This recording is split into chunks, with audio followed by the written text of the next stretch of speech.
Hey guys, welcome to our third video for this course. You can see that we're right where we left off in the second video. I have three HTML files inside of this project. I've got an index.html, an about, and a contact. So we have our content here so far, but really there's not a lot that's happening. We only have a couple of different types of tags that we've used so far. So what we're going to focus on in this video is actually just looking at one page. It's going to be our index.html. And we're going to look at a lot of different tags that we can use within an HTML file. Once we're done with that, you've got free reign to go ahead and hop into your About page and your Contact page or whatever other pages you have and start adding in different types of elements. But we're just going to look at kind of all the different tools that we have inside of our toolbox. For me, so that I have a bit more real estate, I'm going to go ahead and hover over this little sidebar and close it so that we can just focus on this index.html page. I'm going to come to the end down here and just start a new section.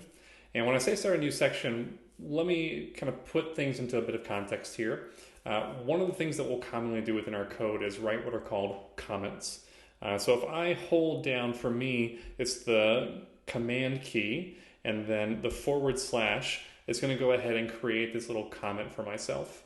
And they have kind of like an open tag and a closed tag compared to what we would have for, anchors or H1s or paragraphs or whatever they may be. And within it, anything that I write is not going to be rendered to my browser over here on the left-hand side. So I'll just say, this is a comment. Give that a save. And if I hit refresh, you'll see it doesn't say this is a comment anywhere. But actually, let's go ahead and let's inspect this and bring my developer tools up here. And if I look, this is a comment is still within the HTML file itself, right? The browser sees that, but it knows that because of this open and close tag, that it doesn't need to render it. So these comments are really important because it helps us kind of stay organized. It's almost like outlining a paper for a class. We can go ahead and kind of think about the different pieces of structure that we're going to have within the page itself. So maybe here I would put one that just says we're going to have a navigation menu, right? And that's these two things that we have below. And so instead of this saying this is a comment, I could say, let's go ahead and let's have some welcome text. And then maybe below that, I'm going to end up wanting to have, I don't know, a list of some kind. And then below that, how about a numbered list? And then maybe below that, we could have an image, right? So just thinking kind of about the structure that I want to have in front of me. As we get to do more and more complicated things, these comments will really help us in terms of being able to understand what the code is doing and what it means. So down here below, let's think about some different types of text that we could have. Like we said earlier, we've already used H1 and we've used the paragraph tag. So the largest heading that we have, and then this paragraph. The smallest heading that we can have is actually going to be what's called an H6. So actually, let's even come here and let's just say other heading sizes. So I'm going to put an H2 and say a little bit smaller, and then give this a refresh. And we can see the difference between these two as we're starting to go down here. Let's do another one. We'll say even smaller now. You can see it's getting smaller and smaller. The weight is still relatively heavy. And then H6 is going to be the smallest that we have. You can see how super tiny it is, right? But it's still going to be considered a heading because it's semantic in terms of telling us the importance or the role of really how the site is structured and organized. So we wouldn't want to put an H6 all the way to the top and an H1 down below that, right? We want the H1 being the most important, most prominent thing on the page itself. So let's talk about other types of text that we can include in here. We've already done a paragraph tag. There's another one that's built in called small. And there's a great extension that's already built in to Atom that allows us to put in copy text. I talked about it a little while back, or I alluded to it in an earlier video. And we call this lorem ipsum text. If you've seen anything that's like a mock-up of a site or of things in maybe like Photoshop or Illustrator, then you've probably seen some just random Latin that's going through.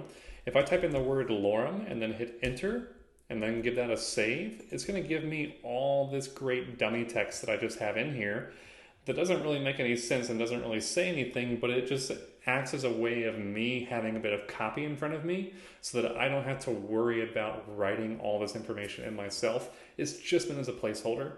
I don't like, though, how we have these links and then we have this small text just right next to it. So I'm actually going to come in above this comment here, and I'm going to use what's called a break, or a line break, I guess I should say. If I do BR and then hit enter, and then give this a save. Let's see what happens if I do this. Hey, look what happens. That small text just moved down one level for me. So let me actually comment this out. And if I'm on a line inside of Atom, I can hold down that, again, for me, it's the command key, sorry, and then the /, and it's going to go ahead and comment that, which means it's not going to be rendered in the browser. So if I give it a save and refresh, we can see that just the presence of this moves things down a line for me. So it moves things down the page, and now we don't have those things kind of all chunked in there together. If I do another one, right, it's going to give me even more space. And we'll talk about better ways of kind of breaking content up and spacing things out using CSS. But right now, if we just kind of want to give things some breathing room, that's a great way of doing it right there. All right. So let's see, we have a couple of line breaks here. We have our welcome text, which is super small. And hopefully if we're trying to welcome people to our page, we wouldn't just be using welcome text that's small at that point. Maybe there's a list that I want to have in here. Maybe it's like a bullet point list of, I don't know, different things that I need to be working on or that I'm currently doing, like homework-wise, that kind of thing. Let's say UL. This is going to be our unordered list. Unordered lists are bullets, right? The sequence, the order in which they're organized does not matter. So I'm going to say UL. And then within an unordered list, and as we'll see in a little bit, as well as an ordered list, we have these different list items. So we have the list itself, and then we have each item within that list. So if I come down here, I'll say LI, which is going to be a list item tag, and I'll say math. Come back over here and give it a refresh, and we'll see that because it's a list, it's going to indent it a little bit, and because it's an unordered list, any LI is going to get this bullet point. Let's do another one. Let's say history. All right, there we go. Let's say English. Come back over here. Great. Let's say that's all the homework that I have. Those are my 3 different assignments, my 2 different courses that I'm working on. That's what I've got coming up. Awesome. Here, instead of an unordered list, I'm going to use what's called an ordered list. And ordered obviously is going to refer to the fact that the sequence or the order in which these different list items appear is important. So instead of having a bullet, we're going to actually have numbers instead. So I'll say OL for ordered list. I'll give it an LI, and I'll say, maybe this is my favorite foods, pizza. And hey, now we have number 1. If I come back over here and say, whoops, missed the tag there. LI, I'll say, I don't know, hot dog. I guess I eat like I'm 12. Cool. Let's do another one. How about, I don't know, calzone, which is just kind of like pizza anyway. You would think I would know food better or have more of an idea, but those are my 3 that I have right now. So we've got pizza, hot dog, and calzone. And again, they're appearing this way because this is set up as an ordered list. Let's see what happens if I just change this real quick to an unordered list. Hey, it's going to go ahead and change those to bullet points, right? So even though these are both LIs, they're looking at their what's called parent element. These are all the children of this list. So let me undo this. Pizza, hot dog, calzone are the children of this ordered list element that we have. Math, history, English are the children of this unordered list element that we have. All of these different elements that we have indented right here are children of this body element that we have. And the body is what we can actually see on the page. It's what gets rendered by our browser. So that allows us to see all this information here. Images. All right. Image tags. I can just type in img, which is going to be our image tag. It's going to have 2 attributes that we have not seen before. One is src and one is alt. SRC stands for source, and it's essentially asking us, hey, where can I find this image? We can store that image locally. So in a little bit, we'll talk about how we can actually store them within this folder here or within another folder inside of our Web Basics project that we're working on. Or I can actually point to images that are out there on the internet. So I'm going to come over here and we're going to go to Google Images. I'm going to find Bart Simpson. Just click him here. I'm going to go ahead and right click on old Bart there. And I'm going to say copy image link.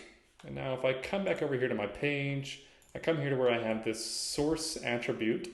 I want to make sure that this is ending in some kind of file extension like a PNG or a JPEG, something like that. If I give this a save and come back over, hey, there's old Bart. Now this alt tag that we have right here, this alt attribute, is going to stand for alt text or alternate text. And that happens for a couple of reasons. Primarily, it's used for what we call screen readers. So people that have visual impairments, that have accessibility issues with websites, they have programs that will go through and read what is on the screen for them out loud.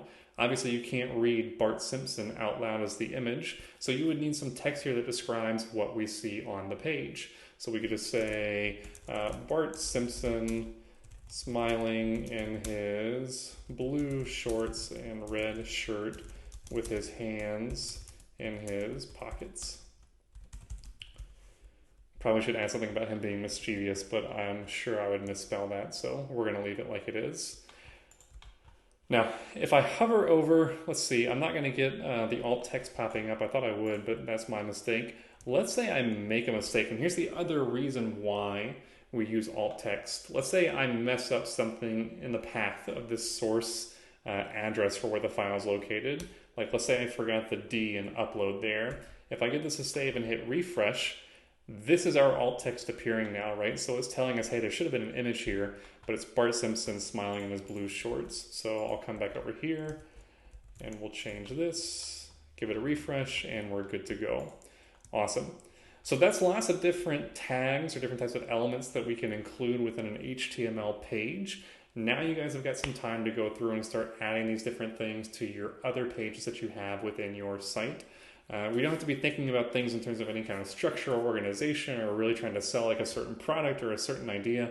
We're just trying to add some things in there and have a little bit of fun. So go ahead and try it out. In our next video, we're going to start styling this to make it look a whole lot better than it does right now.